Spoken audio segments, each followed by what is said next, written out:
ഫെബ്രുവരി 9 ദേശീയ സെൻസസ് ദിനം. രാജ്യത്തിൻ്റെ ഭാവി വികസന പദ്ധതികൾ, സാമ്പത്തിക നയങ്ങൾ എന്നിവ ആസൂത്രണം ചെയ്യുന്നതിന് കൃത്യമായ ജനസംഖ്യാ കണക്കുകൾ ആവശ്യമാണ്. അതിനായി ഓരോ 10 വർഷം കൂടുമ്പോഴും രാജ്യത്തിൻ്റെ ജനസംഖ്യാ കണക്കെടുപ്പ് നടത്തുന്നു. ജനസംഖ്യാ കണക്കെടുപ്പിൻ്റെ പ്രാധാന്യത്തെക്കുറിച്ച് പൊതുജനങ്ങൾക്കിടയിൽ അവബോധം സൃഷ്ടിക്കുന്നതിനും ഈ ബൃഹത്തായ പ്രക്രിയയിൽ എല്ലാവരുടെയും പങ്കാളിത്തം ഉറപ്പാക്കുന്നതിനും വേണ്ടി എല്ലാ വർഷവും ഫെബ്രുവരി 9 ദേശീയ സെൻസസ് ദിനമായി ആചരിക്കുന്നു. ജനസംഖ്യാ കണക്കെടുപ്പിനെക്കുറിച്ച് പറയുന്നതിന് ഉപയോഗിക്കുന്ന വാക്കാണ് കാനേഷുമാരി എന്നത്. വീടുകളുടെ എണ്ണമെടുക്കൽ എന്ന അർത്ഥം വരുന്ന പേർഷ്യൻ വാക്കാണ് അത്. ഇന്ത്യയിൽ ആദ്യമായി സെൻസസ് നടന്നത് ബ്രിട്ടീഷ് ഭരണകാലത്ത് 1872 അന്ന് വേണ്ടത്ര പൂർണ്ണമായിരുന്നില്ല അത്. ആദ്യത്തെ സമ്പൂർണ്ണ സെൻസസ് നടന്നത് 1881 അന്നു മുതൽ ഓരോ 10 വർഷം കൂടുമ്പോഴും ജനസംഖ്യാ കണക്കെടുപ്പ് നടത്തിക്കൊണ്ടിരിക്കുന്നു. സ്വതന്ത്ര ഇന്ത്യയിലെ ആദ്യ സെൻസസ് നടന്നത് 1951 ഫെബ്രുവരി 9 അതിന് തുടക്കം കുറിച്ചത്. അന്ന് ഇന്ത്യയിലെ ജനസംഖ്യ 36,10,00,000 അവസാന സെൻസസ് നടന്നത് 2011 അന്നത്തെ ജനസംഖ്യ 121 കോടിയാണ്. 2021 നടക്കേണ്ടിയിരുന്ന സെൻസസ് കോവിഡ് മഹാമാരി കാരണം മാറ്റിവെക്കുകയായിരുന്നു.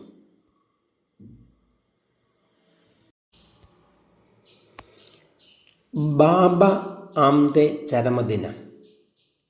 ലോകം അറിയപ്പെടുന്ന സാമൂഹ്യ പ്രവർത്തകനും ഗാന്ധിയൻ ചിന്താഗതിക്കാരനും സ്വാതന്ത്ര്യ സമര സേനാനിയുമായിരുന്ന ബാബ ആംദെ 2008 ഫെബ്രുവരി 9 അന്തരിച്ചു. 1914 ഡിസംബർ 26 മഹാരാഷ്ട്രയിലെ വാർധയിൽ ജനിച്ച അദ്ദേഹത്തിൻ്റെ യഥാർത്ഥ പേര് മുരളീധർ ദേവിദാസ് ആംദെ എന്നായിരുന്നു. ജനങ്ങൾ സ്നേഹപൂർവ്വം വിളിച്ച പേരാണ് ബാബ ആംദെ. അഭിഭാഷകനായി സമ്പന്ന ജീവിതം നയിച്ചുവന്ന അദ്ദേഹം പിന്നീട് ഗാന്ധിജി, ആചാര്യ വിനോബ ഭാവെ തുടങ്ങിയവർക്കൊപ്പം ചേർന്ന് സ്വാതന്ത്ര്യ സമരത്തിലും സാമൂഹ്യ സേവനത്തിലും വ്യാപൃതനായി. മഹാരാഷ്ട്രയിലെ ചന്ദ്രപൂരിൽ കുഷ്ഠരോഗികളുടെ പുനരധിവാസത്തിനായി അദ്ദേഹം സ്ഥാപിച്ച ആനന്ദവൺ രാജ്യത്താകമാനമുള്ള സാമൂഹ്യ പ്രവർത്തകർക്ക് മാതൃകയും പ്രചോദനവുമാണ്. ഒരു ചെറിയ കുടില് കെട്ടി ഏതാനും രോഗികളെ പാർപ്പിച്ചു തുടക്കം കുറിച്ച ആനന്ദവൻ ഇന്ന് അവഗണിക്കപ്പെട്ടവർക്ക് അന്തസ്സോടെ വസിക്കുന്നതിന് 450 ഏക്കർ വിസ്തൃതിയിലുള്ള വലിയ പുനരധിവാസ കേന്ദ്രമായി വളർന്നിട്ടുണ്ട്. മേധ പട്കർക്കൊപ്പം ചേർന്ന് നർമ്മദ ബച്ചാവോ ആന്തോളൻ എന്ന പ്രസ്ഥാനത്തിലും ബാബ ആംദെ സജീവമായി പോരാടി. 1985 സാമൂഹ്യ പ്രവർത്തനത്തിനുള്ള മാഗ്സസെ പുരസ്കാരവും 1986 പത്മഭൂഷൺ ബഹുമതിയും 1990 ഗാന്ധി സമാധാന പുരസ്കാരവും ലഭിച്ചു.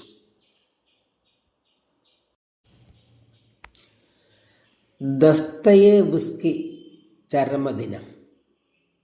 കുറ്റവും ശിക്ഷയും, കാരമസോവ് സഹോദരന്മാർ, നിന്ദിതരും പീഡിതരും, ചൂതാട്ടക്കാരൻ തുടങ്ങിയ ലോകപ്രസിദ്ധ നോവലുകളുടെ സ്രഷ്ടാവായ വിശ്വപ്രസിദ്ധ റഷ്യൻ സാഹിത്യകാരൻ ദസ്തയേവ്സ്കി അന്തരിച്ചത് 1881 ഫെബ്രുവരി 9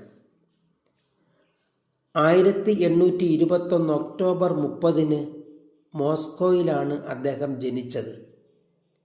കുട്ടിക്കാലത്തെ മാതാപിതാക്കളുടെ മരണം അപസ്മാര രോഗബാധ, ഭാര്യയുടെ അകാല മരണം, വലിയ കടബാധ്യത തുടങ്ങിയ ഒട്ടേറെ പ്രതിസന്ധികളിലൂടെ കടന്നുപോയ ഒരു ജീവിതമായിരുന്നു അദ്ദേഹത്തിൻ്റേത്.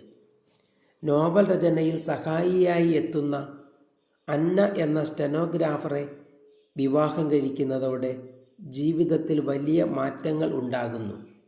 പിന്നീട് എഴുതിയ നോവലുകൾ ലോക പ്രശസ്തങ്ങളായി തീരുകയും വലിയ സാമ്പത്തിക നേട്ടവും പ്രശസ്തിയും സമ്മാനിക്കുകയും ചെയ്തു. ദസ്തയേവ്സ്കിയുടെ ജീവിതത്തെ ആസ്പദമാക്കി പെരുമ്പടവം ശ്രീധരൻ രചിച്ച ഒരു സങ്കീർത്തനം പോലെ എന്ന നോവൽ മലയാളത്തിലെ ഏറ്റവും മികച്ച നോവലുകളിൽ ഒന്നാണ്.